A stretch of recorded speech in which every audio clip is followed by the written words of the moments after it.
ನಮಸ್ಕಾರ ಪ್ರಿಯ ವೀಕ್ಷಕರೇ, ಮೂಕನಾಯಕ ವಿಶ್ವ ಟಿವಿಗೆ ಸ್ವಾಗತ ಸುಸ್ವಾಗತ. ಜಮಖಂಡಿ ತಾಲೂಕಿನ ಕನ್ನೊಳ್ಳಿ ಗ್ರಾಮದ ರೈತರೊಬ್ಬರ ಹೊಲದಲ್ಲಿ ವಿದ್ಯುತ್ ಟಿಸಿ ಸುಟ್ಟಿರುವ ಹಿನ್ನೆಲೆಯಲ್ಲಿ ಹೊಸ ಟಿಸಿ ಅಳವಡಿಸದ ಕಾರಣ ಜಮಖಂಡಿ ಕೆಇಬಿ ಕಚೇರಿಗೆ ಬೀಗ ಜಡಿದು ರೈತರು ಪ್ರತಿಭಟನೆ ನಡೆಸಿದ್ದಾರೆ. ಹೌದು ಪ್ರಿಯ ವೀಕ್ಷಕರೇ, ಕನ್ನೊಳ್ಳಿ ಗ್ರಾಮದ ರೈತ ಸುಭಾಷ್ ಶಿಂದೆ ಅವರ ಹೊಲದಲ್ಲಿರುವ ವಿದ್ಯುತ್ ಟಿಸಿ ಸುಟ್ಟು ವಾರ ಗತಿಸಿದರೂ ಜಮಖಂಡಿ ಕೆಇಬಿ ಇಲಾಖೆಯ ಅಧಿಕಾರಿಗಳು ಹೊಸ ಟಿಸಿ ಅಳವಡಿಸದೆ ಹಾರಿಕೆ ಉತ್ತರ ನೀಡುತ್ತಿದ್ದಾರೆ. ಇಲ್ಲಿನ ಕೆಲವೊಂದಿಷ್ಟು ಅಧಿಕಾರಿಗಳು ಲಂಚದ ಬೇಡಿಕೆಯನ್ನು ಕೂಡ ಇಟ್ಟಿದ್ದಾರೆ ಅಂತ ರೈತರು ಆರೋಪಿಸಿದ್ದಾರೆ.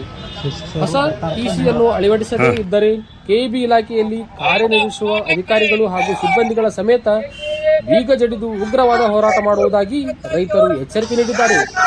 ಇದೇ ಸಂದರ್ಭದಲ್ಲಿ ಮುತ್ತಪ್ಪ ಕೋಮಾರ್, ಈರಪ್ಪ ಹಂಚನಾಳ್, ಶ್ರೀಶೈಲ್ ಕೋಮಾರ್, ಸುಭಾಷ್ ಶಿಂದೆ, ರಾಜು ನದಾಬ್, ದರ್ಯಪ್ಪ ದಾನಗೌಡ್, ಕರ್ಯಪ್ಪ ಜೀರ್ಗಾಳ್, ಕಲ್ಲಪ್ಪ ಬಿರಾದಾರ್, ಬಸವರಾಜ್ ನ್ಯಾಮಗೌಡ್, ಯಲ್ಲಪ್ಪ ಬಿರಾದಾರ್, ಸಿದ್ದಪ್ಪ ಬಜನ್ನವರ್, ಗುರುನಾಥ್ ಕೋರಿ ಸೇರಿದಂತೆ ಅನೇಕ ರೈತರು ಪ್ರತಿಭಟನೆಯಲ್ಲಿ ಭಾಗಿಯಾಗಿದ್ದಾರೆ. ವರದಿ ಸಿದ್ಲಿಂಗ್ ಕಾಂಬ್ಳೆ, ಮೂಕನಾಯಕ ವಿಶ್ವ ಟಿವಿ, ಜಮಖಂಡಿ.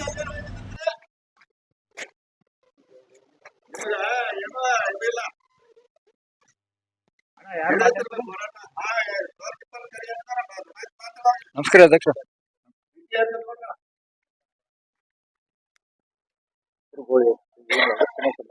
ಇವತ್ತು ಜಮಖಂಡಿಯಲ್ಲಿ ಎಕ್ಸಿಕ್ಯೂಟಿವ್ ಇಂಜಿನಿಯರ್ ಆಫೀಸ್ ಮುಂದೆ ಬಂದೆವು. ಕನ್ನವಳ್ಳಿ ಒಳಗೆ ಇರ್ತಕ್ಕಂತ ಒಬ್ಬ ಸುಭಾಷ್ ಶಿಂದೆ ಅಂತ ಹೇಳ್ಕೊಂಡು ಒಬ್ಬ ರೈತಂದು ಅಲ್ಲಿ ಕನಿಷ್ಠ ಒಂದು 30 ವರ್ಷಲಿಂತ್ರ 100 ಟಿಸಿ ಕೊಡ್ತಿರ್ತಾರ. ಅದು ಮೆಗಾ ಟ್ರಾನ್ಸ್ಫರ್ ಸುಡ್ತಿತ್ತ.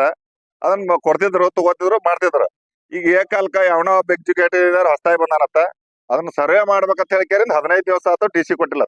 ಒಂದು ಕಾನೂನು ಏನ್ ಹೇಳ್ತತಿ, ರೈತರ ಟಿಸಿ ಸುಟ್ರ 24 ಗಂಟೆ ಒಳಗ ಟ್ರಾನ್ಸ್ಫರ್ ಕುಂದರ್ಸ್ಬೇಕಂತ ಹೇಳಿ ಕಾನೂನು ಇದ್ರು 15 ದಿವಸ ಇವ್ ಟಿಸಿ ಕುಂಡಿಸಿಲ್ಲ ಅಂದ್ರೆ ಏನ್ ಹೊಟ್ಟಿಗೆ ಅಂತ ಅನ್ನೋದ್ ಕೇಳ್ತಾನ. ಇವತ್ತು ಎಕ್ಸಿಕ್ಯೂಟಿವ್ ಇಂಜಿನಿಯರ್ ಮಾನ ಮರ್ಯಾದೆ ಐತೆ ಅನ್ನೋದ್ ಕೇಳ್ತಾನ. ಇವನ್ನ ಒಬ್ಬ ರೈತ ಈ ದೇಶಕ್ಕೆ ಅನ್ನ ಬೆಳೆಯುವಂತವ. ಅನ್ನ ಬಿಡು ಹಾರಿಗಡಿ ಅಲ್ಲಿ ದನಗಳದಾವು, ಮನುಷ್ಯರದಾರು, ಬೋರ್ಗಲ್ಲಿಂದ ನೀರ್ ತಗೊಂಡ್ ಕುಡಿಬೇಕು. 15 ದಿವಸ ನೀರ್ ಇಲ್ದ ಆದ್ರ ಪರಿಸ್ಥಿತಿ ಏನಕತ್ತಿರೋ ಅರ್ಥ ಮಾಡ್ಕೋಬೇಕು.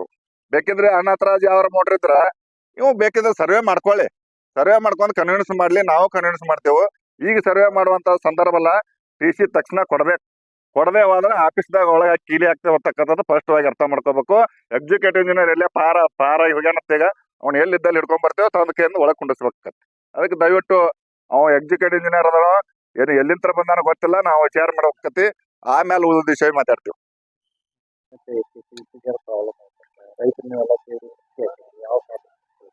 ಕನ್ನೊಳ್ಳಿ ಗ್ರಾಮದಾಗ ರೈತರಿಗೆ ಒಂದು ಅನ್ಯಾಯ ಇದೆ ಅನ್ನುವಂತ ಹಿನ್ನೆಲೆ ಒಳಗೆ ಕರೆ ಕೊಟ್ಟಾಗ ಎಲ್ಲಾರು ಬಂದು ನಾವು ಕೇರಿಗೆ ಮುತ್ತಿಗೆ ಹಾಕಿದ್ದೇವೆ.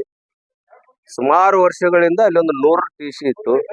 ಆ ಟಿಸಿ ಇಂದ ಎಲ್ಲರೂ ಕನೆಕ್ಷನ್ ಹಾಕಿ ಕೆಲವೊಂದಿಷ್ಟು ಅಧಿಕೃತ ಅದಾವಂತ, ಕೆಲವೊಂದಿಷ್ಟು ಅನಧಿಕೃತ ಆದ ಈಗ ಹೇಳಾಕತ್ಯಾರ. ಬಟ್ ನಮಗೂ ಗೊತ್ತಿರ್ಲಿಲ್ಲ. ಬಟ್ ಅದೇನೇ ಇರ್ಲಿ, ಇವಾಗ ಟಿಸಿ ಸುಟ್ಟೈತಪ್ಪ ಅಂದ್ರೆ ಮೊದಲು ಟಿಸಿ ಕೂಡಿಸ್ಬೇಕು. ಅಲ್ಲಿ ವಿದ್ಯಾರ್ಥಿಗಳು ಓದ ಅದು ಬೆಳಕು ಬೇಕು, ಒಂದು ಕುಡಿಯೋ ನೀರು ಬೇಕು. ಈಗ ದ್ರಾಕ್ಷಿ ಎಲ್ಲ ತುಂಬಿ ಬಂದಾವ, ಅಲ್ಲಿ ನೀರಿನ ಅಂಶ ಕಡಿಮೆ ಆತು ಅಂದ್ರೆ ಎಲ್ಲ ಉದುರಿ ಹೋಗೋದು. ಇದ ಒಂದು ಮೊದಲೇ ವರ್ಷ ಧಾರಣೆ ಐತೈತಿ. ಇದ್ರಾಗ ದೊಡ್ಡ ನಷ್ಟ ಆಗ್ತೈತಿ. ಕೋಳಿ ಫಾರ್ಮ್ ಐತಿ, ಅಲ್ಲಿ ಕೋಳಿಗಳು ಸತ್ತಾವ. ಅದನ್ನೆಲ್ಲ ನಷ್ಟ ಯಾರು ತುಂಬವ್ರು? ಇವ್ರದ್ದು 10-20 ಸಾವಿರ ರೂಪಾಯಿ ಏನೋ ದಂಡ ಏನೋ ತುಂಬಬೇಕಂತ ಹೇಳ್ತಾರ. ಅದು ಏನೇ ಇರ್ಲಿ, ಅದು ಮಾಡ್ಕೊಳಕ್ ಮತ್ತೆ ಅದಕ್ಕೆ ಟೈಮ್ ಇರ್ತೈತಿ. ಬಟ್ ಹಾನಿ ತುಂಬಿಕೊಡೋರು ಯಾರು ಅಂದ ರೈತರಿಗೆ ದೊಡ್ಡ ಇದು ಅನ್ಯಾಯ ಆಗೈತೆ ಅಂತ ಅದಕ್ಕೆ ಕಾರಣಕ್ಕಾಗಿ ನಾವೆಲ್ಲ ಬಂದಿದೀವಿ. ಈಗ ಎಕ್ಸಿಕ್ಯೂಟಿವ್ ಆಫೀಸರ್ ಹೊರಗಡೆ ಹೋಗ್ಯಾರ. ಹೊರಗಡೆ ಯಾಕೆ ಅಲ್ಲಿ ಏನು ಸರ್ವೆ ಮಾಡ್ಕೊಂಡ್ ಬರ್ತೇವೆ, ಈಗ ಸರ್ವೆ ಮಾಡ್ಕೊಂಡ್ ಬರಕ್ ಹೋಗ್ಯಾರತ್ತ.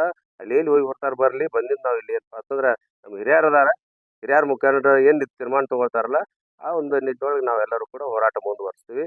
ರೈತರಿಗೆ ನ್ಯಾಯ ಕೊಡಿಸೋವರೆಗೂ ಬಿಡು. ನಮಸ್ಕಾರ. ನಾವು ಕನ್ನೊಳ್ಳಿ ಗ್ರಾಮದ ರೈತರು. ಅಲ್ಲಿ ಕನ್ನೊಳ್ಳಿ ಗ್ರಾಮದಲ್ಲಿ ಸುಮಾರು 15 ದಿನಗಳಿಂದ ಒಂದು 100 KV ಟಿಸಿ ಸುಟ್ಟಿದೆ. ಅದು ಫಾಲ್ಟ್ ಆಗಿ ಸುಟ್ಟಿದೆ. ಫಾಲ್ಟ್ ಆಗಿ 2-3 ಸಲ ಫಾಲ್ಟ್ ಆಗಿ ಸುಟ್ಟಿದೆ. ಇವ್ರು ಹೇಳ್ತಾ ಇದ್ದಾರೆ ಅನ್ಅಥರೈಸ್ಡ್ ಹಾಕಿ ಸುಟ್ಟಿದೆ ಅಂತೇಳಿ ಟಿಸಿ ಕೊಡ್ತಾ ಇಲ್ಲ ಇವರು. ನಮ್ಗೆ 15 ದಿನಗಳಿಂದ ನೀರಿಲ್ಲ. ಇವತ್ತು ದನಕರುಗಳಿಗೆ 1000 ಲೀಟರ್ ಗಟ್ಟಲೆ ನೀರು ಬೇಕು. 12-13 ದನಗಳಿಗೆ 1000 ಲೀಟರ್ ನೀರು ಬೇಕು. ನಾವು 4 ಕಿಲೋಮೀಟರ್ 3 ಕಿಲೋಮೀಟರ್ ಹೋಗಿ ನೀರು ತರುವಂತ ಪರಿಸ್ಥಿತಿ ಬಂದೈತಿ. ಇವತ್ತು ಆಧುನಿಕ ಕಾಲದಾಗ ಎಷ್ಟೋ ಮುಂದುವರೆದ ದೇಶ ಅಂದ್ರೂ ಇನ್ನೂ ನಾವು ಹಿಂದದೀವಿ ಅನ್ನೋ ಈ ಸಮಯದಾಗ ಗೊತ್ತಾಗತೈತಿ ನಮಗೆ. ಯಾಕಪ್ಪ ಅಂತಂದ್ರ ಇವತ್ತು ನಾವು ಅಲ್ಲಿ ದ್ರಾಕ್ಷಿಗಳು ಬೆಳಿತಾ ಇದ್ವಿ, ಜೋಳಗಳು ಬೆಳಿತಾ ಇದ್ವಿ, ಗೊಂಜಾಳ ಎಲ್ಲ ಹಾಳಾಗ್ಯಾವ. ಸಂಪೂರ್ಣವಾಗಿ ಹಾಳಾಗ್ತಾ ಇದ್ದವು. ಇವರು ಈ ಟಿಸಿ ಸೂಟ್ 24 ತಾಸ್ನಾಗ ತಂದು ಕೊಡ್ಬೇಕಾಗಿತ್ತು. ಅಂದ್ರೆ ಇವರು ಡಿಪಾಸಿಟ್ ಇದ್ರು ಅಂತ ಟಿಸಿ ಅಂತ ಲೈನ್ಗಳಿಗೆ ಲೈನ್ ಕೊಟ್ಟಿಲ್ಲ ಇವರು. ಯಾಕಂದ್ರೆ ಮನಿ ಒಳಗೂ ಕೊಟ್ಟಿಲ್ಲ. ಇವತ್ತು ನಮ್ಮ ಕೋಳಿ ಫಾರ್ಮ್ ಇದೆ, 2,000 ಕೋಳಿ ಫಾರ್ಮ್ದಲ್ಲಿ 300-400 ಕೋಳಿಗಳು ಸತ್ತಿವೆ. ಅವು ನೀರಿಲ್ಲ, ರಾತ್ರಿ ಲೈಟ್ ಇಲ್ಲ.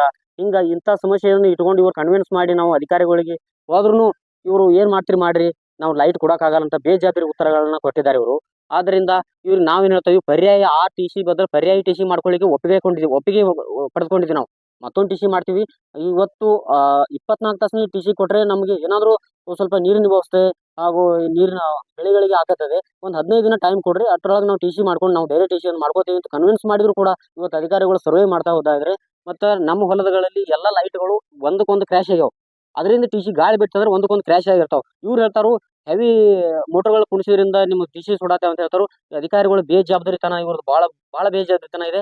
ಮತ್ತೆ ಬೇರೆ ಅಧಿಕಾರಿಗಳು ಯಾರು ಈ ತರ ಇರಲಿಲ್ಲ. ಈಗ ಬಂದಂತ AW ಇವರು ಬೇಜವಾಬ್ದಾರಿತನ ಉತ್ತರನ ಕೊಡ್ತಾ ಇದ್ದಾರೆ. ನಾವು ಕೊಡೋದಿಲ್ಲ, ನಾವು ಬಿಡೋದಿಲ್ಲ ಅನ್ನೋ ರೈತರಿಗೆ ಯಾರಿಗೆ ಹೋದ್ರೂ ರೆಸ್ಪಾನ್ಸ್ ಇಲ್ಲ. ಯಾಕಂದ್ರೆ ರೈತರು ಕಾರ್ ಗಾಡಿ ಬಿಟ್ರೆ ತೆಳಗಿಳಂಗಿಲ್ಲ ಇವ್ರು ಬಂದ್ರಂದ್ರ. ಹೊಲದಾಗ ಏನಾಗೈತಿ ಏನಿಲ್ಲ. ಬೇರೆ ಇವ್ರು KB ಅವರು ಲೈನ್ಮನ್ಗಳು ಸುಖ ಬರೋದಿಲ್ಲ, ಬೇರೆಯವ್ರನ್ನ ಕಳಿಸ್ತಾರ. ಇವ್ರು ಪಗಾರ ಕೊಟ್ಕೊಂಡು ಇಟ್ಕೊಂಡಾರ ಬೇರೆ ವ್ಯಕ್ತಿಗಳನ್ನ. ಇವ್ರು ಬರೋದಿಲ್ಲ, ಇವತ್ತು ಇಶ್ಯೂ ಹಾಕೊಂಡು ಮನ್ಯಾಗ ಒಳಗೆ ಕೂತ್ ಬಿಡ್ತಾರ. ಇವ್ರಿಗೆ ಗೊತ್ತಿಲ್ಲ, ಈಗ ಕೇಳಿದ್ರೆ ಎಲ್ಲಿ ಫಾಲ್ಟ್ ಐತಿ ಏನ್ ಫಾಲ್ಟ್ ಐತಿ ಗೊತ್ತಿಲ್ಲ ಇವ್ರಿಗೆ. ಯಾಕಂದ್ರೆ ಬೇರೆ ಅಧಿಕಾರಿಗಳನ್ನ ಬೇರೆ ಕಾರ್ಮಿಕರನ್ನ ಇಟ್ಕೊಂಡು ಚಂದ್ರ ಕಂಬ ಏರ್ಸೋದು ಎಲ್ಲ ಮಾಡ್ತಾರ. ಮತ್ತೆ ಇವ್ರಿಗೆ ಹಣ ಕೊಟ್ರೆ ಇವತ್ತು 24% ಟಿ.ಸಿ ಕೊಡ್ತಾರ. ಇವ್ರು ಇಂಥವ್ರು ಅದಾರ, ಲಂಚದ ಬೇಡಿಕೆ ಇಡ್ತಾರ. ಇಲ್ಲದ್ರೆ ಇಂಥ ಟಿ.ಸಿ ಕೊಡಿರ್ತೈತಿ ನಮ್ಗೆ, ಇಲ್ಲಾಂದ್ರೆ ಕೊಡುವಾರ. ಇವತ್ತು 50 ವರ್ಷದಿಂದ ಟಿ.ಸಿ ಕೂತಿದ್ದು 100 KV ಟಿ.ಸಿ ಕೂತಿದ್ದು ಇವತ್ತು 25 ಟಿ.ಸಿ ಓದಿ ಯಾಕಿಟ್ರಿ? ನೀವು ಕೊಟ್ಟಿದ್ದಲ್ಲ, ಅದು ನಾವು ಕೊಟ್ಟೊಂಬಂದಿಲ್ಲ, ನೀವು ಅಧಿಕಾರಿಗಳು ತಂದಿಟ್ಟಿದ್ದು ಅದು ಟಿ.ಸಿ. ಮತ್ತೆ ಯಾಕೆ ಇಟ್ರಿ 25 ಕೆ.ಸಿ? ಎಲ್ಲ ಕಡೆ ಜಂಪ್ ಬಿಚ್ಚಾರ. ಇವತ್ತು ಲೈಟಿಂಗ್ 15 ದಿವಸ ಲೈಟ್ ಕೊಟ್ಟಿಲ್ಲ ನಮ್ಗೆ, ಬಹಳ ತೊಂದರೆ ಆಗಿದೆ. ಮತ್ತೆ ನಮ್ಮ ಏರಿಯಾದಲ್ಲಿ ಏನಾದರೂ ರೈತರಿಗೆ ಯಾರಾದ್ರೂ ಏನೋ ಸಮಸ್ಯೆ ಆದ್ರೂ ಈ ಅಧಿಕಾರಿಗಳು ನೇರವಾಗಿ ಕಾರಣಕಾರು. ಲಕ್ಷಾಂತರ ರೂಪಾಯಿ ಬೆಳೆ ಹಾನಿಗೆ. ಇವತ್ತು ಲಕ್ಷಾಂತರ ರೂಪಾಯಿ ನಾವು ಆ ಟಿ.ಸಿ ನಂಬ್ಕೊಂಡು ಬೆಳೆ ಮಾಡಿದ್ವಿ. ನಾವು ಇವತ್ತು ಆ ಟಿ.ಸಿ ನಂಬ್ಕೊಂಡು ಬೆಳೆ ಮಾಡಿದ್ವಿ. ಬೆಳೆ ಎಲ್ಲ ಸಂಪೂರ್ಣ ಹಾಳಾಗ್ಯಾವ. ಯಾಕಂದ್ರೆ ದ್ರಾಕ್ಷಿ ಅದಾವು ಎಲ್ಲ ಹಾಳಾಗ್ತಾವು, ಮತ್ತು ಕಬ್ಬ ಎಲ್ಲ ಸಂಪೂರ್ಣ ಹಾಳಾಗ್ತಾವ. ರಾತ್ರಿ ಕತ್ತಲಾಗ ಹುಡುಗರ ಸ್ಟಡಿ ಮಾಡಿಸ್ಬೇಕಾದ್ರೆ ಸಮಸ್ಯೆ ಆಗಿಬಿಡುತ್ತೆ ನಮ್ಗೆ. ಎಲ್ಲಿ ಲೈಟ್ ಇಲ್ಲ, ಅಲ್ಲಿ ಆಸ್ಪಾಸ್ ಎಲ್ಲಿ ಲೈಟ್ ಏನು ಹಾಕೊಂಡ್ರು ನಮ್ಮ ವ್ಯವಸ್ಥೆನೂ ಮಾಡಲಿಲ್ಲ ಇವರು. ಪದೇ ಹೇಳ್ತಾ ಇದೀವಿ. ಆದ್ರೆ ನಮಗೆ ಟಿ.ಸಿ ಇವತ್ತು ಕುಂಡಿರ್ಬೇಕನ್ನೋ ನಮ್ಗೆ ಒತ್ತಾಯ ಐತಿ, ಹೋರಾಟ ಐತಿ. ಇವತ್ತು ನಮಗೆ ಮೊದಲು ಕೂತಾವು, ಈಗ ಯಾಕೆ ಕುಂಡ್ರವಲ್ಲ ಟಿ.ಸಿಗಳು? ನಮ್ಗೆ ಮೊದಲು ಈಗ ನಾವು ಹೇಳಿದ್ರು 24% ಟಿ.ಸಿ ಕೊಂಡಿರ್ತಿದ್ವು. ಮತ್ತೆ ಯಾಕೆ ಇವ್ರು ಯಾಕೆ ಕುಂಡಿಸ್ಲಿಲ್ಲ? ಈಗ ಇವು 15 ದಿವಸ ಯಾಕೆ ಗೊತ್ತ್ರಿ ನೀವು? ಇವತ್ತು ಡಿಪಾಸಿಟ್ ಇದ್ದವ್ರಿಗೆ ಕೊಡ್ಬೇಕಾಗಿತ್ತಲ್ಲ, ಡಿಪಾಸಿಟ್ ಇದ್ದವ್ರಿಗೆ ಕೊಡ್ಲಿಲ್ಲ ಯಾಕೆ ನೀವು? ಅನ್ನ ಹತ್ರ ಹಿಂದಿಗಡೆ ಮಾಡ್ರಿ ನೀವು. ಅರೇ ಟಿ.ಸಿ ರೇ ಮಾಡೋನು, ಏನಾರೇ ಮಾಡೋನು, ಮತ್ತೊಂದರೇ ಮಾಡೋನು. ಆದ್ರೆ ಮುಂದೆ ಯಾಕೆ ದಿವಸ ಓಡಿದ್ರಿ ನೀವು? ಲಕ್ಷಾಂತರ ರೂಪಾಯಿ ಹಾಳಾತ್ಲ. ಈಗ ಎಲ್ಲಾರ್ದು ಯಾರು ತುಂಬವ್ರ ಇದನ್ನ? ಮತ್ತೆ ಇವ್ರು ಯಾಕೆ ಮಾಡುವವ್ರ ಕೆಲಸ ಅಂತ ಕೇಳ್ತಾ ಇದ್ದೀವಿ ನಾವು. ಈಗ ಇಷ್ಟು ದಿವಸ ನಾವು ಅದನ್ನ ಟಿ.ಸಿ ರೊಕ್ಕ ಕೊಟ್ಟು ಕುಣಿಸ್ಕೊಂಡಿವು, ಅಧಿಕಾರಿಗಳಿಗೆ ರೊಕ್ಕ ಕೊಟ್ಟು ಕುಣಿಸ್ಕೊಂಡಿ ನಾವು ಟಿ.ಸಿ. ಇವತ್ತು 4 ಡಿಪಾಸಿಟ್ ಅದಾವ ಅಂತ ಹೇಳ್ತಾರೆ ಇವ್ರು. 100 ಹೆಂಗ್ ಕುಡಿಸಿರಿ ನೀವು? 25 ಮೊದಲು ಕುಡಿಸ್ಬೇಕಾಗಿತ್ತು. ಇಲ್ಲ ಮತ್ತೆ ಅದ್ರ ಸಂಬಂಧ ಇವ್ರು ನಮ್ಗೆ ಕುಡಿಸುವಾರ 100 ಟಿ.ಸಿ ಯಾಕೆ ಕುಡಿಸುವಾರ ಅಂತ ನಾವು ಅದನ್ನ ಕೇಳ್ತಾ ಇದೀವಿ. ನಮ್ಗೆ ಅನುಮಾನ ಬರ್ತಾ ಇದೆ, ಇವ್ರ ಅನುಮಾನ ಬರ್ತಾ ಇದೆ. ಇಷ್ಟು ಎಲ್ಲ ರೈತರು ಬಂದು ಹೋರಾಟ ಮಾಡಿ ಇಷ್ಟು ಮಾಡಿದ್ರೆ ಯಾಕೆ ಹಠದವ್ರನ್ನ ಯಾಕೆ ತೋರ್ತಾ ಇದ್ರಿ ನೀವು? ಕುಂಡಿಸ್ಬೇಕಾಗಿತ್ತಲ್ಲ 15 ದಿವಸ ಒಳಗ. ಇಷ್ಟ ಹೇಳಿ ನಮ್ಗೆ.